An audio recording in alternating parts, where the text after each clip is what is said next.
Someone else who is now grown but experienced growing up as a sibling to a child with autism is Jessica Evans. And now she faces a new challenge, aided by SARC.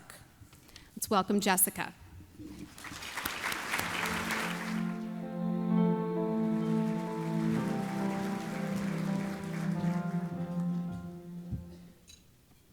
Good morning. From a young age, I looked up to my mom. We were inseparable. We had a very special bond. When I turned 10, my parents announced that I was going to be a big sister. Of course, I was elated. I was even more overjoyed when my brother was born. He was beautiful, bright-eyed little boy, full of smiles. And I loved every moment of being a big sister. I proudly helped change diapers, and I considered myself a right-hand assistant. But things changed. Around 18 months, we all knew Sean was different. He became distant, he stopped playing with me, and he wouldn't even look us in the eye. Around 18 months, it was a scary time for us at that 18-month mark. I did not understand what was happening as my parents began to find their search for the resources to help Sean. Our family life would never be the same. I learned the real meaning of the word responsibility. No longer was I just the big sister.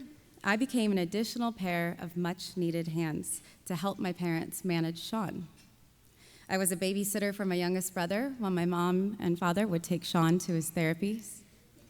In high school, while my friends were going to prom and football games, I was learning to be an autism advocate and a spokesperson, educating my peers about Sean's differences.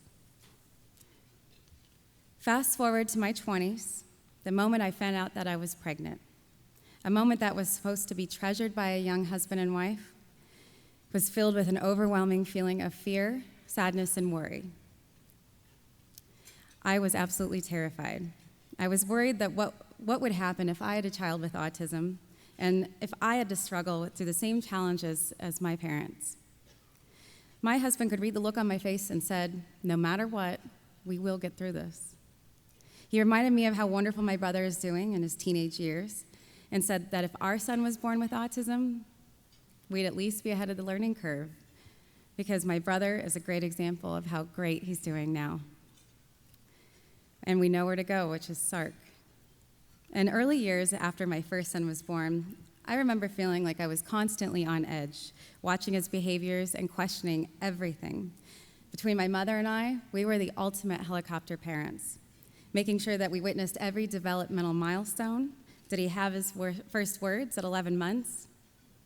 Did he make eye contact? Did he interact with us? We celebrated when he turned 4, though. We made it through those early years. Carson, my second son, his development did not go the same way. Instead, I started seeing the behaviors that I recalled from my childhood. At 10 months, he was on track.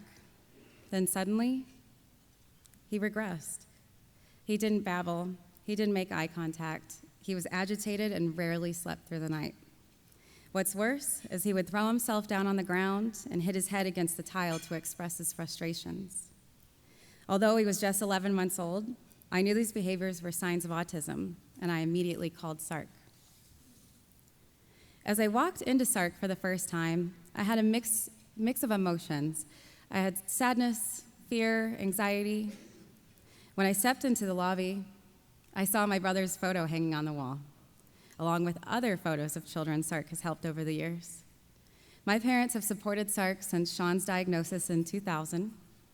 Now, SARC was helping their grandson. Think about it. SARC has now served 2 generations of my family.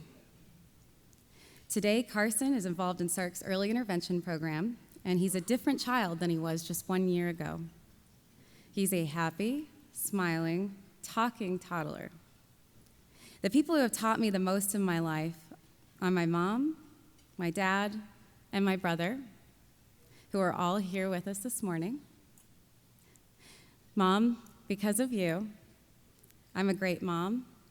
And Sean, because of you, Carson's future is very bright. Thank you.